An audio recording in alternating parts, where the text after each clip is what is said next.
नमस्कार, मी स्नेहाच अन्नपूर्णा किचन या चॅनेलवर आपल्या सगळ्यांचं खूप खूप मनापासून स्वागत। आज आपण आपल्या चॅनेलवर पनीर लजीज कसे बनवायचे ते बघणार आहोत। त्यासाठी प्रथम साहित्य बघूयात।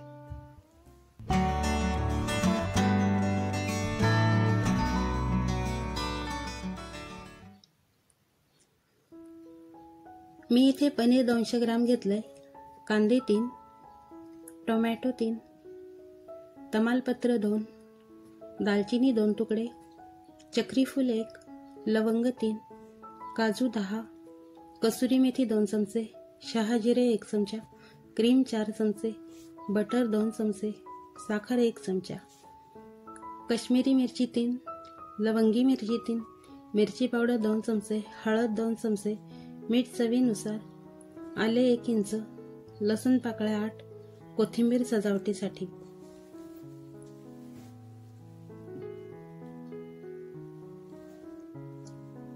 कढईमध्ये 1 पळी तेल घालूयात।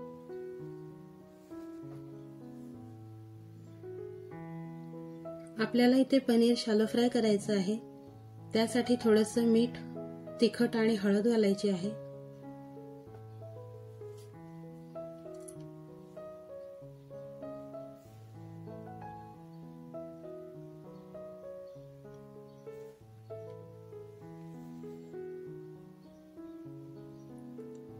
पनीर अलगद पलटी करून फ्राय करायचे, कारण पनीरचे तुकडे झाले नाही पाहिजेत।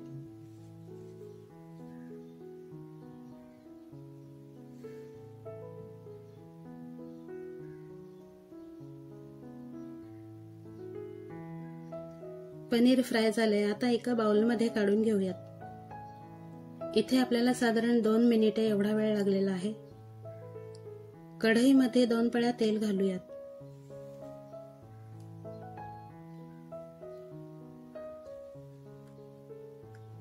तेल थोडेसे गरम झाले, आता खडे मसाले घालायचे।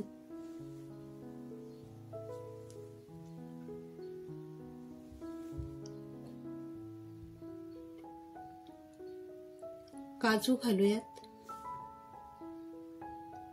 मिरच्या घालायच्या,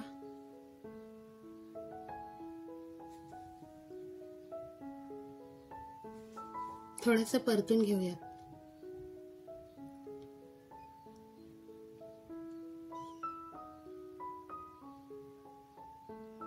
आता कांदा घालूयात।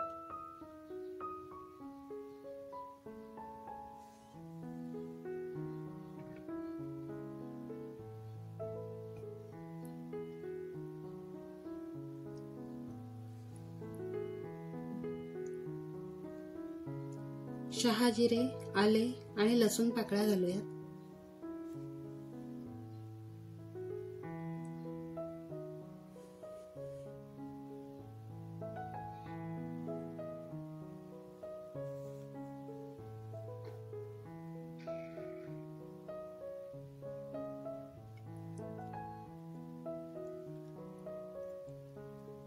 लगेच मीठ घालून घेऊयात, म्हणजे कांदा लवकर गुलाबी होईल। मीठ आपण पनीर शॅलो फ्राय करते वेळी घातलं होतं, म्हणून मी आता थोडंच घातलंय।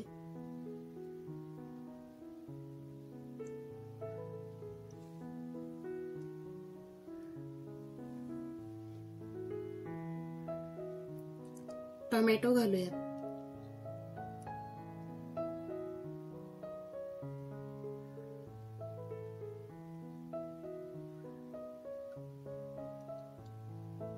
ही फोडणी आपल्याला खमंग वास येईपर्यंत परतून घ्यायची आहे।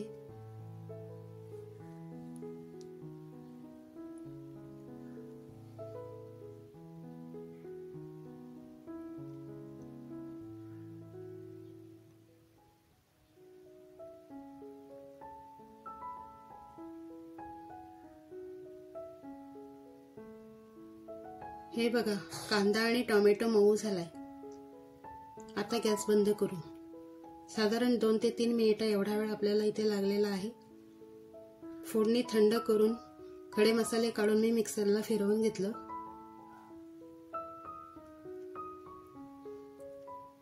कढईत 1 पळी तेल घालूयात। तेल तुम्ही तुमच्या आवडीने कमी जास्त करू शकता। 1 चमचा बटर घालायचं,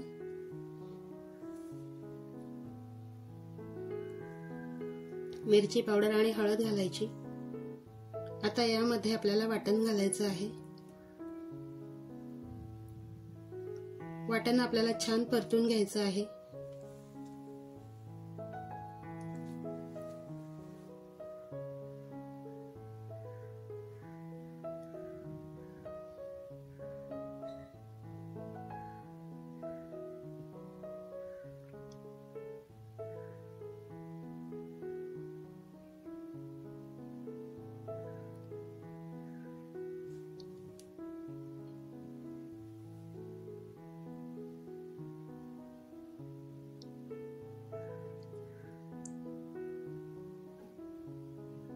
हे बघा, या पद्धतीने आपल्याला तेलामध्ये वाटण व्यवस्थित शिजवून घ्यायचं आहे। आपल्याला जशी कन्सिस्टन्सी हवी असेल त्या प्रमाणात गरम पाणी घालायचं। ग्रेव्हीमध्ये शक्यतो गरम पाणी घालायचं। पाणी व्यवस्थित मिसळून घेऊया।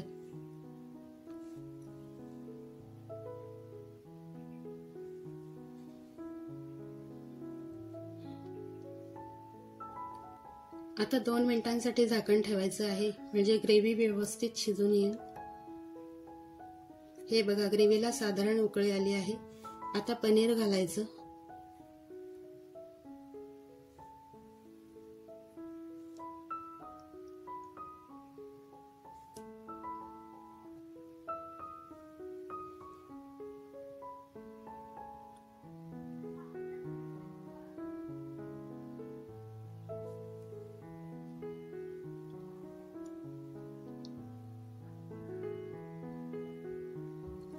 कसुरी मेथी आणि बटर घालूयात।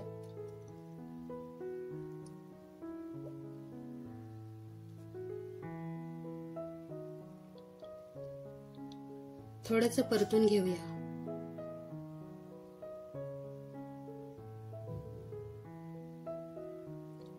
दोन चमचे फ्रेश क्रीम घालायची।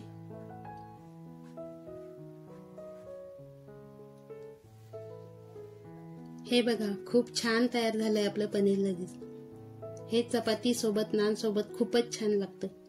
खूप सोपी रेसिपी आहे, चवीला एकदम रेस्टॉरंट स्टाईल लागते। घरच्या घरी एखाद्या ओकेजनला तुम्ही बनवू शकता।